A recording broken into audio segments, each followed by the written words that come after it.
Bonjour à tous, avec l'aide de Dieu, le cours numéro 207 dans le Rambam Sefer HaMitzvot. Commandement positif numéro 108.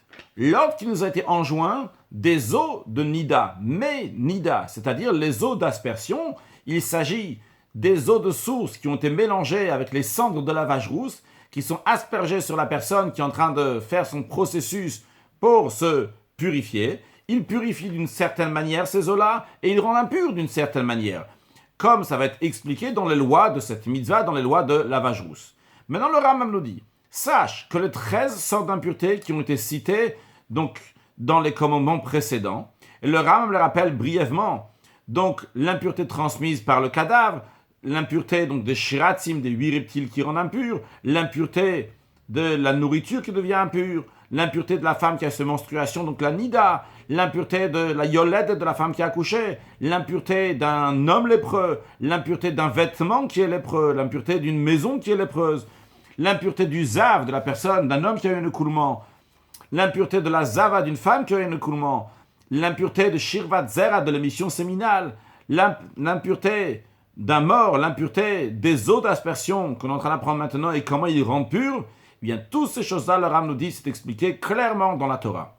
Et dans chacun de ces commandements, il y a plein de versets, plein de lois et plein de conditions qui sont écrits dans la paracha de Vayi Bayom HaShmini, c'est-à-dire la paracha de Shmini, dans la paracha de Isha ki Tazria, donc la paracha de Tazria, la paracha de Zot Tieh, donc qui fait référence à la paracha de Metzora, dans la paracha de Veichol Paraduma, donc qui fait référence à la paracha de Rukat.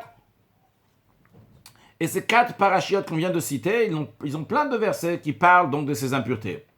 Le Rambam dit, mais les lois de chacune de ces espèces-là, eh bien, où est-ce qu'on les retrouve dans la Mishnah? C'est dans le Seder, dans l'ordre de Teharot, donc des puretés, on discute de cela, certaines impuretés dans lesquelles il y a une massaret, un traité entier. Le Rambam dit le traité de Teharot, le traité de Marshirim, le traité de Oktzin. Donc ces 3 traités-là parlent uniquement de Tumat Ochlim, l'impureté des nourritures, des aliments, et c'est pour ça donc qu'ils sont là ces 3 traités. Mais des fois, s'il y a d'autres lois qui sont liées à d'autres choses d'impureté, eh bien, ils sont aussi dans ces traités-là, mais ils sont là-bas de passage. De même, le Rambam nous dit en ce qui concerne donc le traité Nida, ce qu'il y a là-bas, c'est les lois de la femme qui est Nida, qui a sa menstruation, la femme qui a un écoulement, et l'impureté de la femme qui a accouché. Dans le traité de Kritout, il y a aussi là-bas une partie donc des lois de la femme qui a accouché. Puis nous avons le traité Negaïm, donc des plaies, de la lèpre, donc il parle toutes les lois de la lèpre d'un être humain, la lèpre d'un vêtement, la lèpre d'une maison. Puis on a le traité de Zavim, donc qui est le pluriel de Zav, de quelqu'un qui a eu un écoulement. Donc là-bas, c'est inclus toutes les lois du Zav et de la Zava, de l'homme qui a eu un écoulement, de la femme qui a eu un écoulement, de Shirvat Zera, donc de l'émission séminale. Puis nous avons le traité Aolot, donc qui englobe toutes les lois de Tumatmet, de la pureté d'un mort. Puis on a le traité Para, qui englobe toutes les lois des eaux d'aspersion qui rendent impures ou bien qui rendent pures.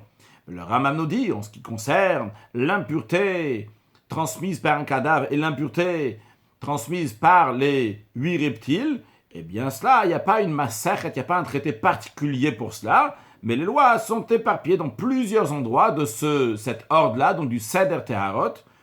Il y en a beaucoup dans le traité qui s'appelle Kelim et le traité qui s'appelle Teharot. De même, ils ont discuté donc sur beaucoup de questions de cette catégorie-là dans le traité Eduyot. Le Rambam dit, on a déjà expliqué tout ce Seder-là, c'est-à-dire le Seder Teharot, l'ordre de Teharot. Le Rambam il a un commentaire sur le Mishnayot du traité Teharot. Et le Rambam nous dit, ce que je veux te dire par là, c'est-à-dire qu'il n'y a pas besoin de regarder dans un autre livre dans les sujets de Touma et Tahara, de pureté et d'impureté. En autre mot, le Rambam dit que là-bas, dans le livre de Teharot, tout se trouve là-bas.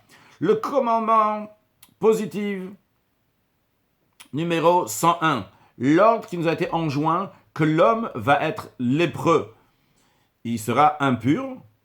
Et cette loi, cette mitzvah, englobe toutes les lois de l'impureté d'un être humain. Qu'est-ce qui est pur? Qu'est-ce qui est impur? Quand est-ce qu'il faut enfermer la personne pendant 7 jours quand il est lépreux?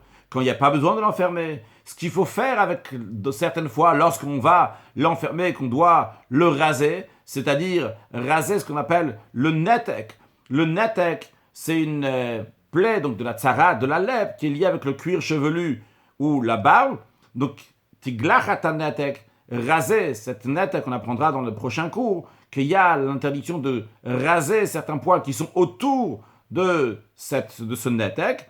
Et encore, le Rami dit aussi plusieurs détails de ces lois et comment elle est cette impureté, c'est expliqué donc dans toutes ces choses-là. Donc ça fait partie de la mitzvah de l'homme qui est Metzora, donc tous ces détails-là. Donc c'est le mitzvah numéro 101. À noter que on dit Zot tiye Torah Metzora, ça va être la loi, la Torah du lépreux. Comme on l'a remarqué, le Rambam appelle cette paracha-là non pas Metzora, mais l'appelle Zot tiye. Cela sera. En effet, le Rambam le Rabbi explique que le Rambam veut nous faire référence au sens profond des choses. En effet, pendant l'exil, le Metzora est appelé lépreux qui représente une situation qui est négative. Mais le but, c'est Torah ta Metzora. Lorsque la notion de Metzora, qui est lépreux, qui est négative, devient une Torah, devient un enseignement, devient quelque chose de positif, qui se change en positif. En effet, dans cette paracha-là, on va nous parler donc comment on devient pur, changer le négatif en positif, changer le nega, qui veut dire la plaie de la lèpre, en oneg, vu que nega et oneg, c'est le même lettre, mais il faut changer, trouver, positiver les choses. Que Dieu fasse que très prochainement, toutes les choses qui nous ont l'air négatives aujourd'hui, on va voir le positif qu'il y a dans cela avec la venue de Mashiach Now. Excellente journée.